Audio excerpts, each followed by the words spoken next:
watching Ripley's Believe It or Not. There are very few things more frustrating than not being able to communicate with a crying baby. Well, now, two women believe all it takes is a little hands-on experience.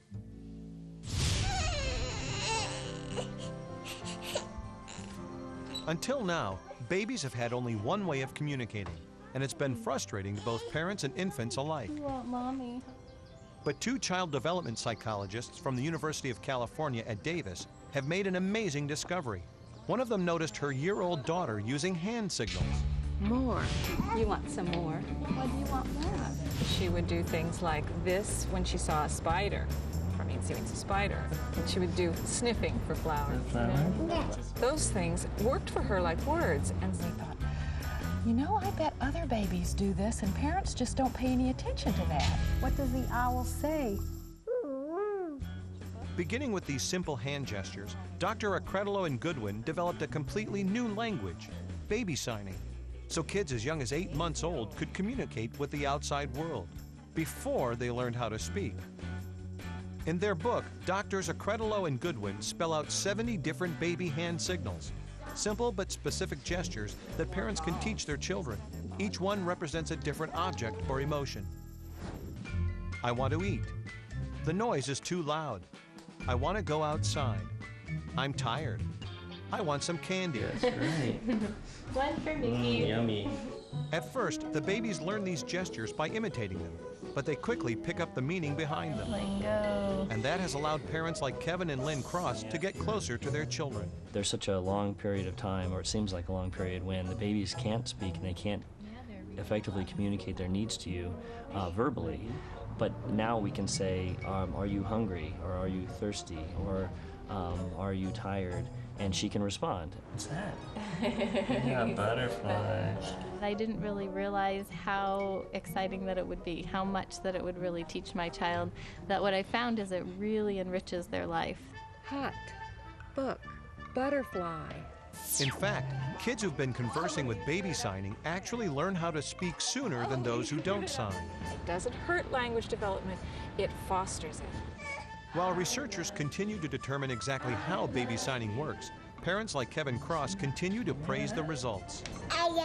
You know, I tell other parents that I think this has been really beneficial, and it has the children feeling empowered and less frustrated, and has the parents feeling less frustrated, and it's really a good thing. If you're a bit skeptical about all this, just watch. Michaela's mother makes the baby signs for 3 different toys, and then has Michaela search for them.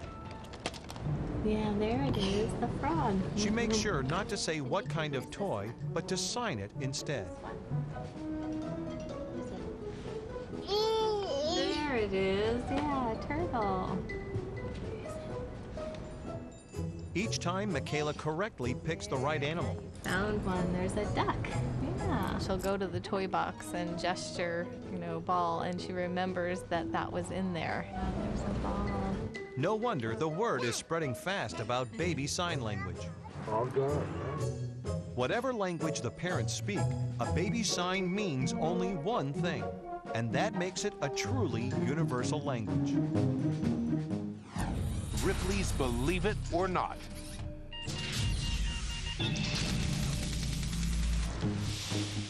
For years, expectant parents have relied on fuzzy, 2-dimensional ultrasound images for prenatal testing.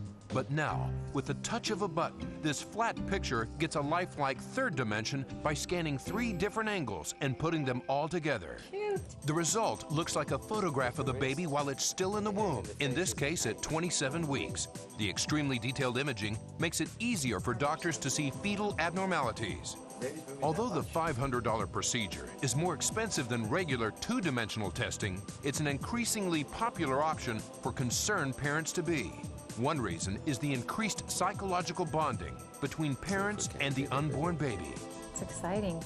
I feel like we've met almost. In the future, this technology could be used to screen for prostate, liver, and breast cancer. And some doctors think it may eventually replace the traditional X-ray.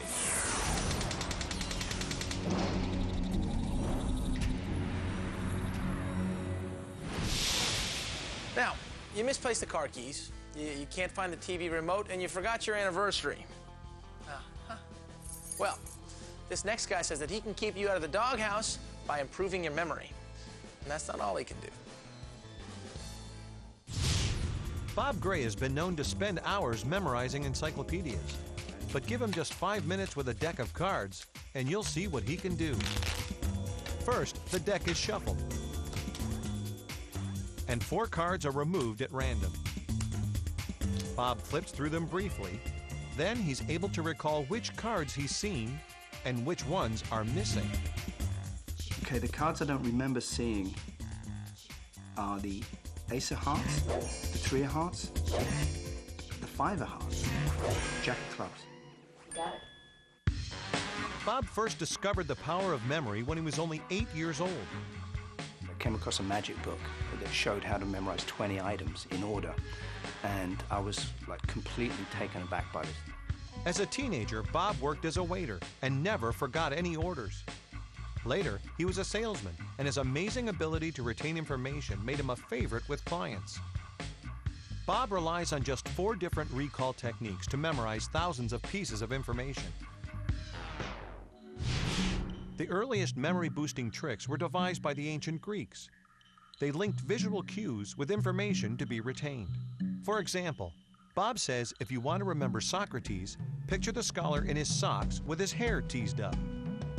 Whenever you have to visualize images, they have to be weird, crazy, and ridiculous. The people with good imaginations are wonderful with memory techniques. That's why children are so good at it. Today, Bob makes a living by helping businessmen to sharpen their memories. He says he can teach them to recall a 30-digit number inside of an hour. The technique is simple. You associate each number from 0 to 9 with a letter.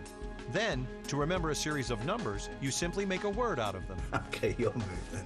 The kind of memories we're talking about here are largely what are called declarative memories, memories for words and objects and experiences. And those are stored in a particular part of the brain called the temporal lobe and the hippocampus. Bob would be exceptional for his steel trap memory alone, but he's got another remarkable ability, and this one can't just be learned.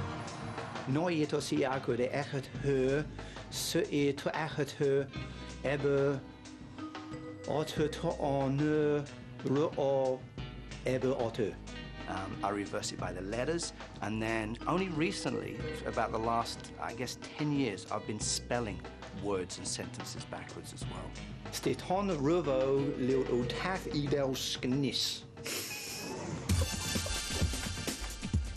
If virtually speaking in tongues doesn't impress you, Bob has the almost unheard of ability to write from every orientation simultaneously. Here, he writes upside down with his left hand, creating the mirror image of what he writes with his other hand. What do you think? Bizarre? Actually, my wife says I have a very selective memory. She can never understand how is it I can memorize capital cities, areas, populations, World Series, major events, yet every Sunday I seem to forget to take the garbage out. Philippe Thierry, Philippe